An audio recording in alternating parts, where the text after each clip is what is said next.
유삼영 총경입니다. 오늘 저는 경찰청에 저희 징계위원회에 참석하고자 이렇게 왔습니다. 저희 징계에 대해 먼저 말씀드리기 전에 지난 10월 29일 국민의 생명과 안전을 보호하는 경찰의 책임을 다하지 못해 다수의 사상자가 발생한 이태원 참사에 대해 경찰관의 한 사람으로서 돌아가신 분들의 명복을 빌고 부상을 입으신 분들의 빠른 회복을 기원하면서 유족과 가족 여러분들에게 깊은 사죄의 말씀을 드립니다.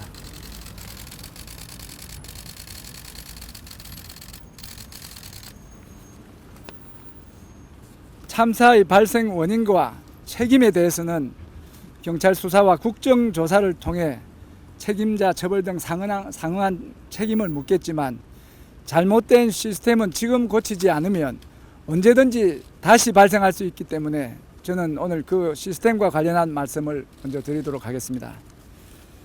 제가 이전에 여러 언론 인터뷰를 통해서 경찰국 신설과 관련해서 여러 가지 말씀을 드렸는데요.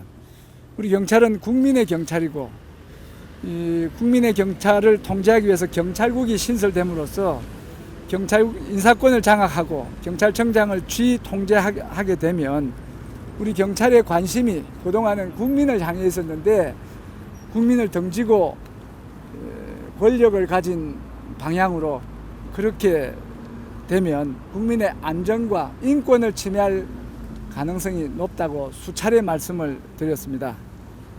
그런데 이번 그 경찰국이 신설되고 경찰의 인사권과 통제권이 이제 행안부 장관에게 이전된 상태에서 지난 10월 29일 우리 경찰의 경비 행태는 기존의 그 국민의 안전을 충분히 보장하던 그런 충분한 경력 배치를 떠나서 경호 경비에 올인하는 모습으로 해서 이번 이태원 참사가 발생했을 가능성이 있다. 이런 염려를 말씀을 드리는 겁니다. 지금 이 시스템을 바꾸지 않으면 언제 다시 또 같은 그 큰 일이 날 수 있을지도 모르기 때문에 과연 행안부 장관이 우리 경찰을 지휘하고 통제하고 인사권을 장악하는 이 시스템이 진정으로 국민의 안전을 보호하는 시스템인지에 대해서 국회와 국민 각계의 논의가 절실히 필요하다고 생각을 합니다. 저희 징계와 대해서 말씀드리겠습니다.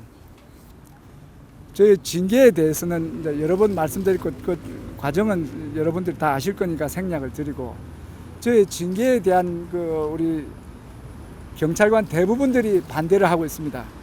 국가인권위원장도 국정감사장에서 징계하는 것은 옳지 않다고 말씀을 하셨고 경찰청 인권위원회에서도 징계에 대한 우려를 표했으며 국민의 과반수가 경찰국 설치를 반대하는 경찰의 그 입장이 타당하다고 한 설문조사도 있습니다.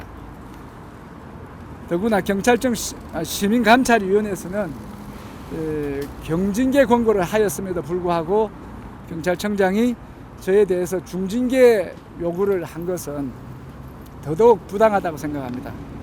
이는 헌법상 표현의 자유를 침해하고 비례의 원칙을 심각히 벗어난 징계권의 남용이라고 생각이 됩니다.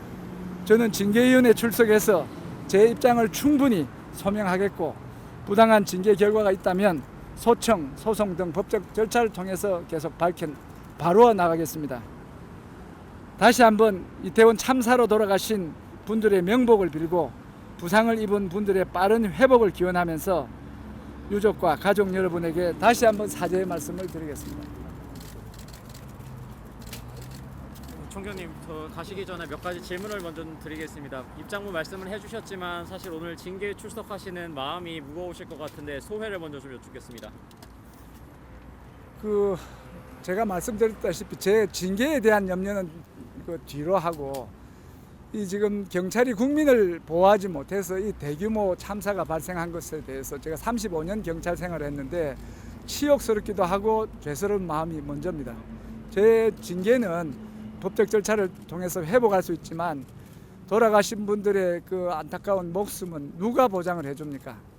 그래서 제 징계하고 이 지금 경찰국 설치하고 이태원 참사가 각각이 아니고 다 연계돼요. 저는 이런 참사를 막기 위해서 그 경찰국 신설을 반대를 했고 그 직접적이지는 않겠지만 이 경찰국 설치와 동시에 경찰이 그동안 그래 잘하던 안전에 대한 이 통제 시스템을 잃어버려서 이런 참사가 난 것이 정말 안타깝습니다. 이번 기회에 정말 무엇이 문제인지에 대해서 이 국회와 경찰 수사를 통해 정확히 밝히는 게 중요하다고 생각합니다.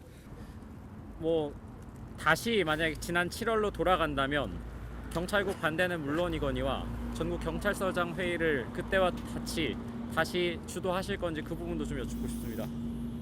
그거보다 더 해야 됩니다. 그때는 대원이라는 그런 일이 없었는데 지금 다시 돌아간다면 목숨을 걸고 막았어야 돼요. 그 당시에는 직을 걸고 막았는데 다시 돌아간다면 제 목숨을 걸고 막았어야 될 일이었는데 제가 잘못한 겁니다. 마지막으로 하나만 여쭙겠습니다. 그 지금 윤희근 경찰청장 그리고 이제 행정안전부 장관 이상민 장관에게 혹시 하시고 싶은 말씀 있으시다면 듣고 싶습니다. 그 아까도 말씀드렸다시피 우리 경찰은 국민의 생명을 지키는 사람들입니다. 우리 경찰이 현장에서 모든 판단을 할 때는 국민의 생명이 우선돼야 되는데 경찰의 인사권을 장악해버리고 지휘 통제권을 해버리면 경찰의 판단이 국민이 우선되지 않고 장관님이나 장관님을 향하게 되니까 제발 그 통제를 풀어서 우리 경찰이 국민을 바라보고 국민의 입장에서 판단할 수 있게 그 현명한 조치를 해주기를 바랍니다. 사정 변경이 있었던 것도 있다고 했는데 그 부분은 어떤 사정 변경이 있었다고 경찰청장이 시민감찰위원회를 안 해도 되는 절차를 했을 때는 이걸 수습하고자 하는 거예요. 자기가 하기에는 자기가 경징계를 바로 결정하기에는 부담이 되니까 시민감찰위원회라는 절차를 해서 시민의 권고를 수용하는 형태로 하면 부드럽기 때문에 했을 것인데 필요 없는 시민감찰위원회 결론을 만들어 놓고 다시 중징계를 하는 것은 자기가 자기 눈을 찌르는 겁니다. 그러니까 자기 결정이 아닐 거라는 거죠. 뭔가 윗선, 용산이나 뭐 이런 쪽에 개입 있었을 거라고 보시는 건가요, 그럼? 부정하지 않겠습니다. 대통령까지 개입이 있었을 거라고 말씀하시는 걸로 받아들여도 되겠습니까? 노코멘트 하겠습니다. 더 질문 혹시 있으실까요? 네, 이만하겠습니다. 감사합니다.